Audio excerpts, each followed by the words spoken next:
नमस्कार दोस्तों, मैं दिनेश कुमार और आज हम बात करेंगे महात्मा गांधी के ऊपर। Great personality of India, Bharat के एक महान व्यक्तित्व महात्मा गांधी। आज उनके विषय में बात करेंगे। महात्मा गांधी जिनका जो जन्म है वो 2 अक्टूबर 1869 को गुजरात के पोरबंदर के पास हुआ था और इन्होंने बहुत बड़ा रोल प्ले किया भारत को आज़ाद करवाने में, जिस वजह से इन्हें महात्मा, राष्ट्रपिता, अर्धनग्न फकीर इत्यादि नामों से जाना जाता है। अगर मैं बात करूं महात्मा गांधी के प्रारंभिक जीवन काल की, तो प्रारंभिक जीवन काल इनका बिल्कुल नॉर्मल था, आम बच्चों की तरह ही। पढ़ने लिखने में औसतन थे और इनकी प्रारंभिक शिक्षा वो गांव के निकट स्कूल में ही हुई थी और उसके बाद अपनी आगे की पढ़ाई करने के लिए ये विदेश चले गए, जहाँ से उन्होंने बैरिस्ट्री की, वकालत की और पढ़ने के बाद भारत लौटे। और जब वो भारत लौटे तो उन्होंने देखा कि भारत में बहुत सारी प्रॉब्लम है और बहुत बड़ा उनके जीवन में जो प्रभाव रहा वो उनके दक्षिण अफ्रीका के दौरे का रहा, जिसके बाद उन्होंने बेहतर से बेहतर करने का प्रयास किया। तो सबसे पहले बात करते हैं इनके प्रारंभिक जीवन काल की। तो जैसे कि महात्मा गांधी का जो जन्म है, मैंने बताया आपको, 2 अक्टूबर 1869 ईस्वी में हुआ था और इनका जो जन्म स्थान है वो पोरबंदर था, जिसे हम सुदामा नगरी के नाम से भी जानते हैं। आप सभी को पता ही होगा कि महाभारत में एक कैरेक्टर है हमारे पास, सुदामा, जो श्री कृष्ण के मित्र थे। तो पोरबंदर के पास एक जगह है सुदामापुरी, तो वहाँ पर उनका जन्म हुआ था। और इनके पिताजी जो है वो श्री करमचंद जो गांधी जी है, वो राजकोट में दीवान थे। तो अच्छे फैमिली से थे, बहुत अच्छे फैमिली से बिलोंग करते थे महात्मा गांधी। तो धन संपन्न थे, तो अच्छी परवरिश रही उनकी शुरुआती जीवन में। और इनके जो माता है वो पुतली बाई थे, जो एक धार्मिक महिला थी और धार्मिक कृत्यों का बहुत प्रभाव रहा महात्मा गांधी के जीवन में भी। घर का जैसा माहौल था, धार्मिक माहौल, सत्य, अहिंसा, उन चीज़ों का महात्मा गांधी के जीवन में भी बहुत बड़ा प्रभाव रहा। महात्मा गांधी की प्रारंभिक शिक्षा जो है स्थानीय स्कूल पोरबंदर से हुई थी और उसके बाद अल्बर्ट हाई स्कूल से इन्होंने अपनी आगे की पढ़ाई की। और बहुत कम उम्र में ही, यानी 1883, मात्र 13 वर्ष के उम्र में ही महात्मा गांधी का विवाह हो गया था कस्तूरबा गांधी से। 1888 ईस्वी में वकालत की पढ़ाई करने के लिए महात्मा गांधी जी जो है वो ब्रिटेन चले जाते हैं, जहां से अपनी वकालत की पढ़ाई पूरी करते हैं। उसके बाद 1893 को साउथ अफ्रीका का दौरा होता है, जहाँ का बहुत बड़ा प्रभाव पड़ता है उनके जीवन में। तो जब तक गांधी जी ब्रिटेन में पढ़ते थे उन्हें लगता था सब कुछ स्मूथ चल रहा है, क्योंकि अच्छे परिवार से थे तो कोई प्रॉब्लम नहीं झेली थी, अच्छी पढ़ाई लिखी थी, घर का माहौल बहुत अच्छा था। तो उन्हें पता नहीं था कि देश में क्या स्थिति है। तो हुआ क्या कि जैसे पैसे से वो एक वकील थे, सफल वकील थे। तो 1893 को दादा अब्दुल्ला करके एक व्यापारी थे, उन्होंने अपने केस के सिलसिले में उन्हें साउथ अफ्रीका बुला लिया था। तो वो साउथ अफ्रीका चले गए उनकी ओर से केस लड़ने। तो जब वो साउथ अफ्रीका गए तो वो हैरान रह गए। दरअसल एक जो उनका एक किस्सा वो बताते हैं, वो एक ट्रेन में बैठे थे और ट्रेन में उन्होंने जो है वो फर्स्ट क्लास टिकट बुक कराई थी। और जब जैसे ही वो उस डिब्बे में चढ़े तो वहाँ पर अंग्रेज़ आए और उन्होंने कहा कि you are not allow to sit here in a first class seat, how can you sit here. तो गांधी जी हैरान रहे। तो गांधी जी ने उन्हें समझाया, उन्हें बताया कि मैंने फर्स्ट क्लास सीट की टिकट ली है तो मैं क्यों ना बैठूं। तो उन्होंने कहा भाई कि आप अश्वेत लोग हो, आपको हम परमिट नहीं करते। तो उन्होंने धक्के मारकर जो है गांधी जी को ट्रेन से बाहर निकाल दिया।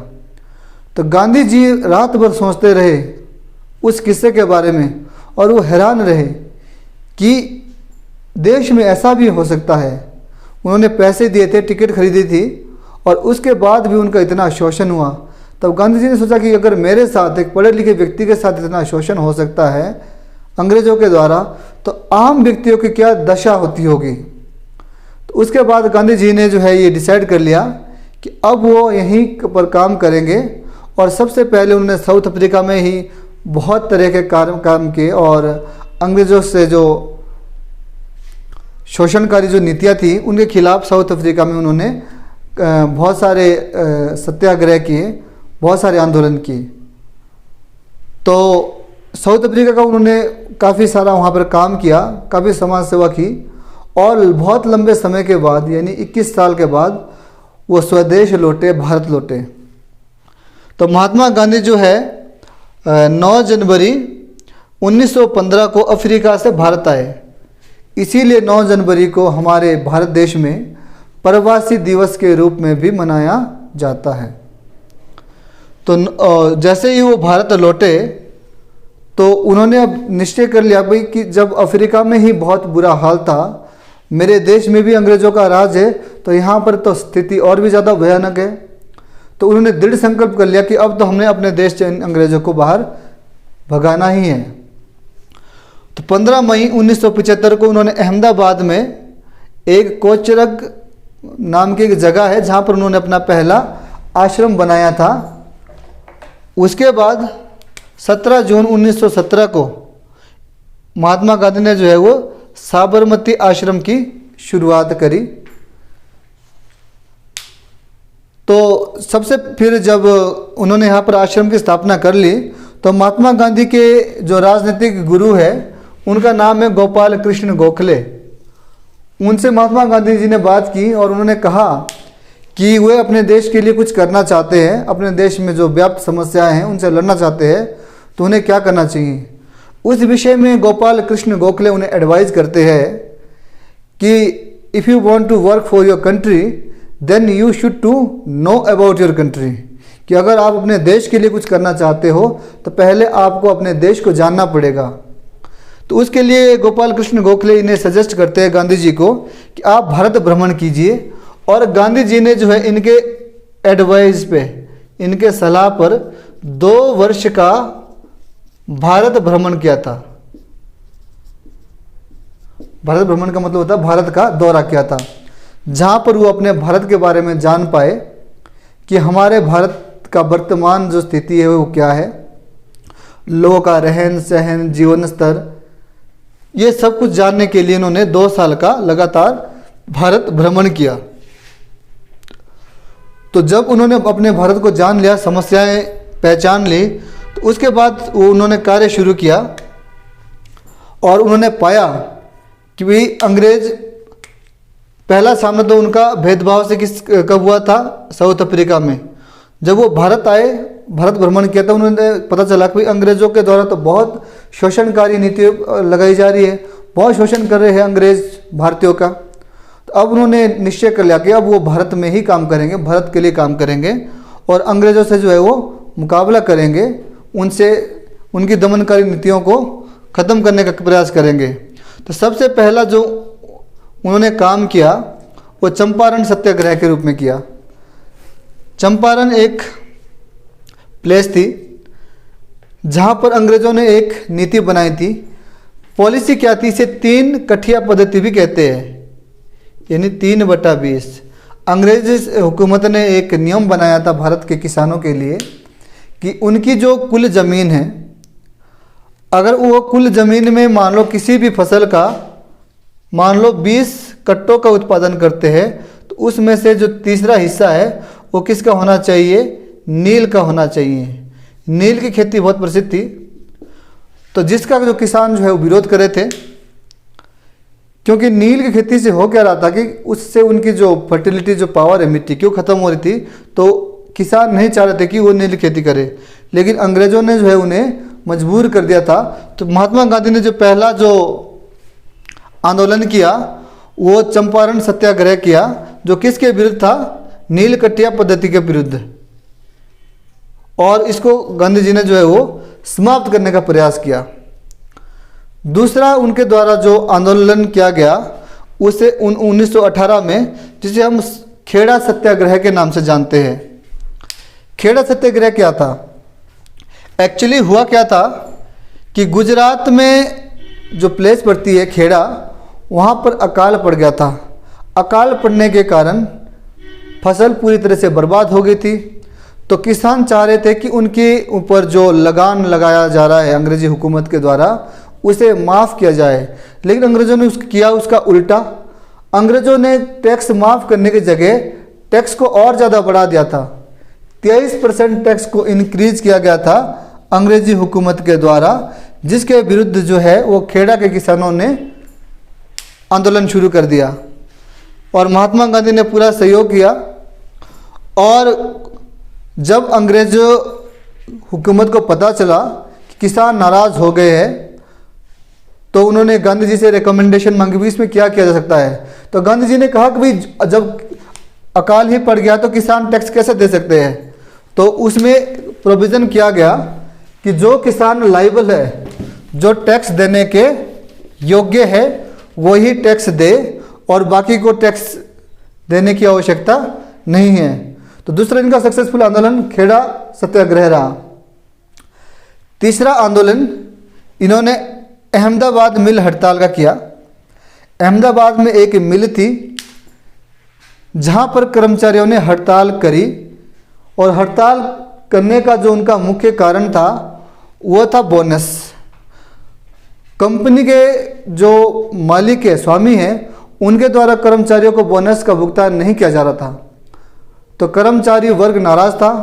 तो ये पहला समय था जब गांधी जी ने पहली बार भूख हड़ताल की, और सभी मजदूरों को भी सलाह दी भी वो भूख हड़ताल करे और इस आंदोलन को सफल बनाए। तो अहमदाबाद में जब गांधी जी और सभी कर्मचारी ने हड़ताल की, तो मालिक को आखिर मानना पड़ा, और सभी कर्मचारियों को जो है उन्होंने 35% जो है वो बोनस दे दिया और आंदोलन को समाप्त करवाया। उसके बाद 1919 और 23 के बीच खिलाफत आंदोलन था, जो भी गांधी जी के द्वारा एक और आंदोलन छेड़ा गया था अंग्रेजी हुकूमत के खिलाफ। कारण क्या था? इसका प्रमुख कारण था तुर्की में खलीफा के पद की स्थापना को लेकर, और ये आंदोलन भी इनका सफल रहा। और महात्मा गांधी ने जो है वो दबाव बनाया अंग्रेजी सरकार के ऊपर कि वो तुर्की में जो है वो खलीफा के पद को भर दे। अगला जो उनका आंदोलन था वो 1920 में शुरू हुआ, जिसे हम नॉन कॉरपोरेशन मूवमेंट या असहयोग आंदोलन के नाम से जानते हैं। ये आंदोलन था क्या? एक्चुअली अंग्रेज कर क्या रहे थे? अंग्रेज, जैसे हम कहते हैं कि भारत सोने की चिड़िया थी, तो अंग्रेज रॉ मटेरियल जो है वो भारत से ले जाते हैं। भारत से वो कच्चे माल को ले जाकर जो है वो ब्रिटेन ले जाते हैं। ब्रिटेन में उनके पास फैक्ट्रियाँ लगी हुई थी, वहाँ पर माल को तैयार करने के लिए, बेचने के लिए वापस भारत लेके आते थे। उससे भारत का पैसा तो सब बाहर जा ही रहा था, हमारा अनएम्प्लॉयमेंट भी ख़त्म हो रहा था, और बहुत सारे और चीज़ें बहुत महंगी मिली थी हमें। तो जिससे अंग्रेजी सरकार और ज़्यादा पावरफुल हो रही थी और हमारे जो देश की स्थिति और ख़राब हो रही थी। तो गांधी जी ने एक मूवमेंट चलाया था जिसको उन्होंने नाम दिया था असहयोग आंदोलन, जिसकी शुरुआत कलकत्ता अधिवेशन से हुई थी 1917-18 में। उसके बाद असहयोग आंदोलन के प्रमुख बिंदु क्या थे? गांधी जी ने जो है वो फोकस किया था कि हम जो है अपने देश में आत्मनिर्भर बने।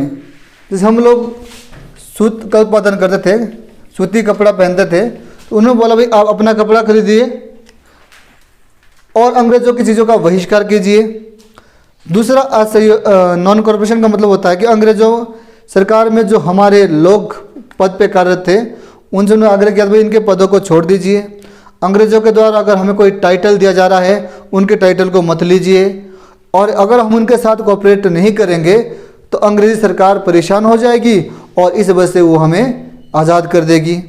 कोशिश की उन्होंने और उसको सफल बनाने का बहुत प्रयास किया था महात्मा गांधी ने। लेकिन उसी बीच क्या होता है, ये घटना है 4 फरवरी 1922 की, जब हमारा असहयोग आंदोलन चल रहा था। तो 4 फरवरी 1922 को जो हमारे कुछ लोग थे, जो उग्र स्वभाव के लोग थे, उन्होंने एक पुलिस की चौकी में आग लगा दी और वहाँ पर जो है वो बहुत सारे पुलिस वाले, यानी लगभग 22 जो पुलिस कर्मी थे कार्यरत, वो जलकर मर गए, जिंदे जल गए। जब जिंदे जल गए तो देश में गर्मा गर्मी का माहौल पैदा हो गया। उससे क्या हुआ कि गांधी जी को जो है अपना असहयोग आंदोलन विड्रॉ करना पड़ा, वापस लेना पड़ा। अब हुआ उससे प्रभाव क्या पड़ा कि हम जो नॉन कॉरपोरेशन मूवमेंट चला रहे थे, एक समय पर तो ठीक चला था, लेकिन उससे क्या हुआ, फिर देश में माहौल और ज़्यादा गर्म हो गया।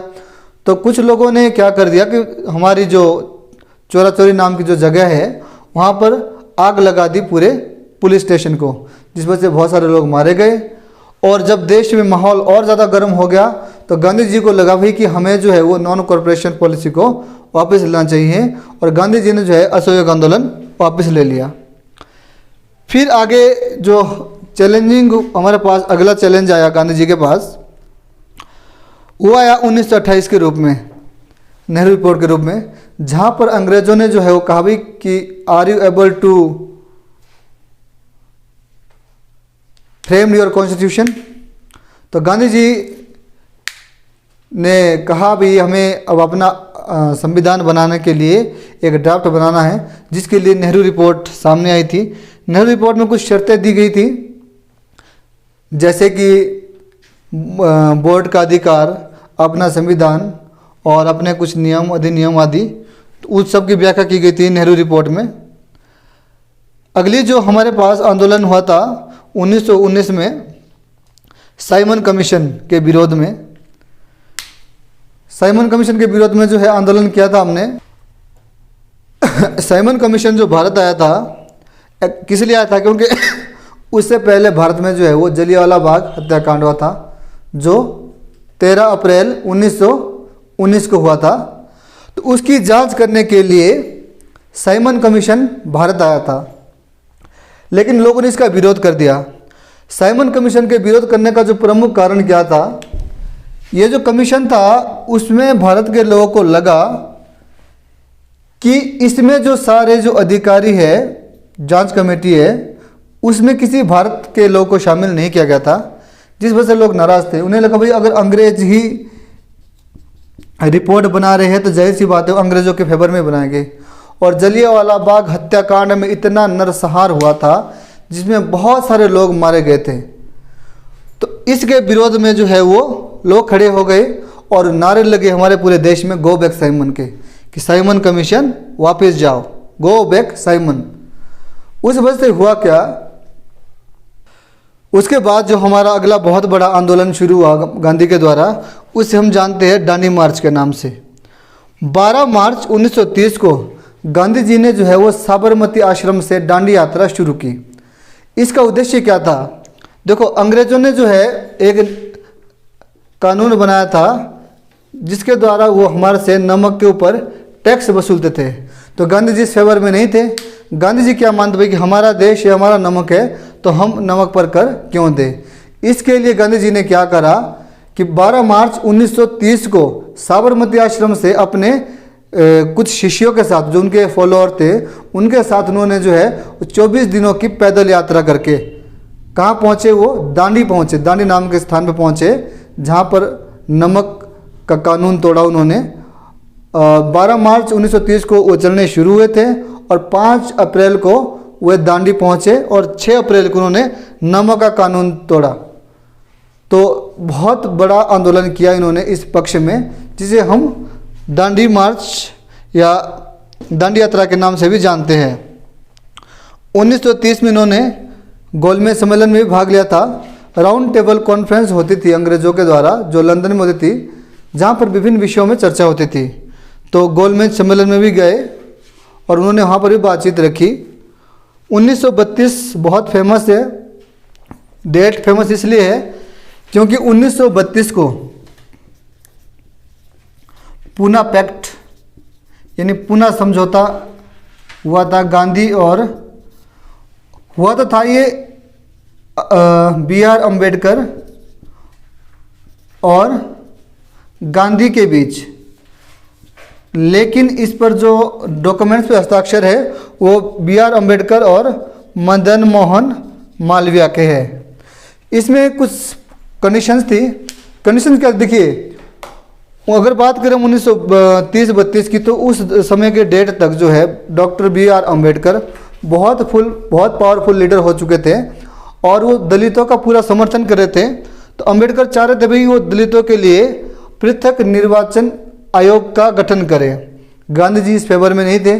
गांधी जी चाह रहे थे भाई अगर इस तरह से किया तो हमारा देश और ज़्यादा विखंडित हो जाएगा। तो गांधी जी जो अम्बेडकर से सहमत नहीं थे, इस वजह से गांधी जी ने जो है वो अनशन शुरू कर दिया। जब अनशन शुरू कर दिया तो देश में जो है वो माहौल ख़राब हो गया, जिस वजह से B.R. अम्बेडकर ने जो है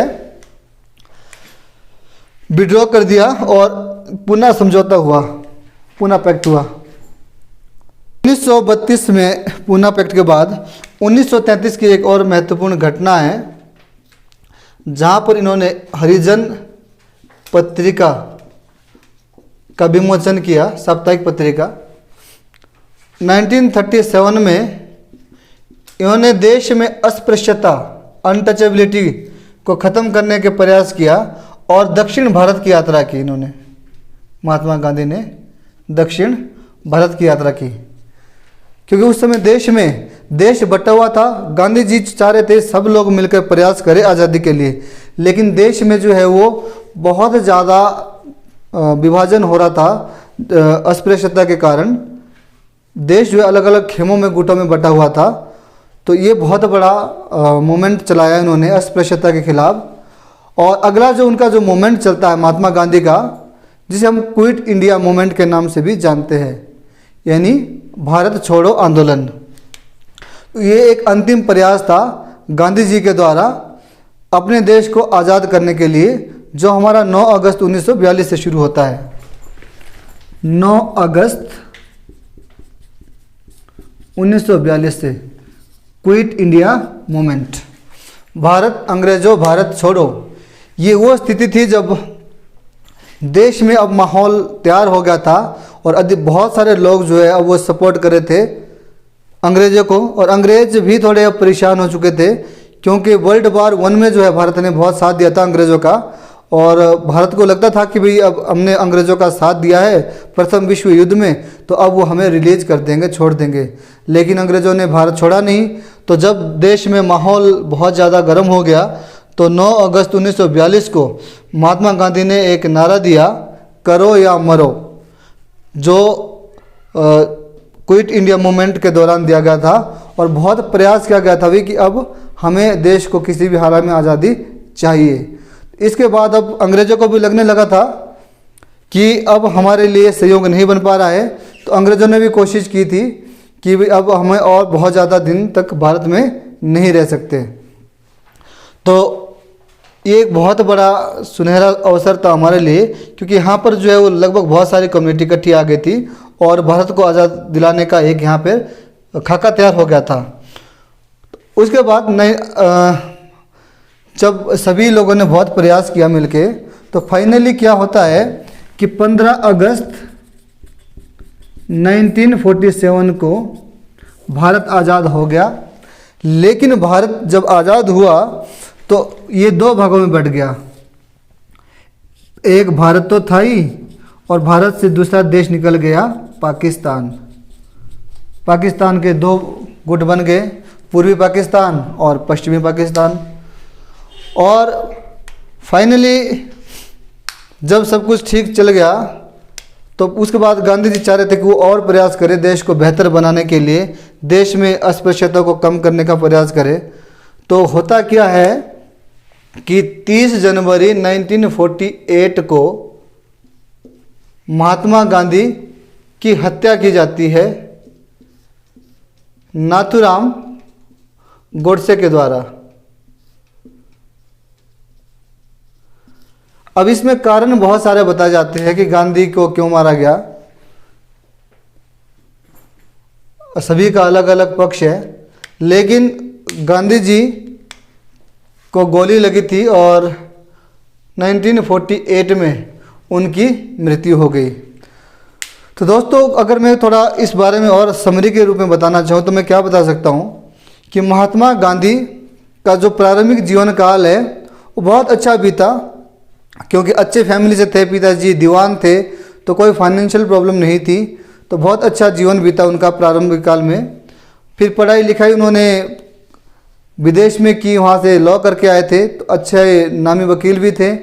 लेकिन उनके जीवन में जो मेन रोल, जो बहुत ज़्यादा प्रभाव पड़ा, वो उनके दक्षिण अफ्रीका का पड़ा, उनके दक्षिण अफ्रीका के दौरे का पड़ा। उन्होंने कहा भी था, एक उन्होंने अपने कोट उन्होंने कहा है कि Gandhi born in India but made in Africa, कि मैं जो पैदा तो हुआ हूँ भारत में, लेकिन मुझे गांधी बनाया कहाँ, किसने बनाया? अफ्रीका ने, अफ्रीका के मूवमेंट ने बनाया। क्योंकि अगर उनके साथ वो वहाँ पर भेदभाव नहीं होता तो शायद उन्हें पता ही नहीं चलता कि हमारे देश की क्या स्थिति है, देश में कितना भेदभाव है, या अंग्रेज के द्वारा जो है किस तरह से लोगों का शोषण किया जा रहा है। तो महात्मा गांधी हमारे लिए एक आइकन है, एक ग्रेट पर्सनैलिटी है भारत की, जिन्होंने हमें अहिंसा सिखाया है, अहिंसा के मार्ग पर चलना सिखाया है।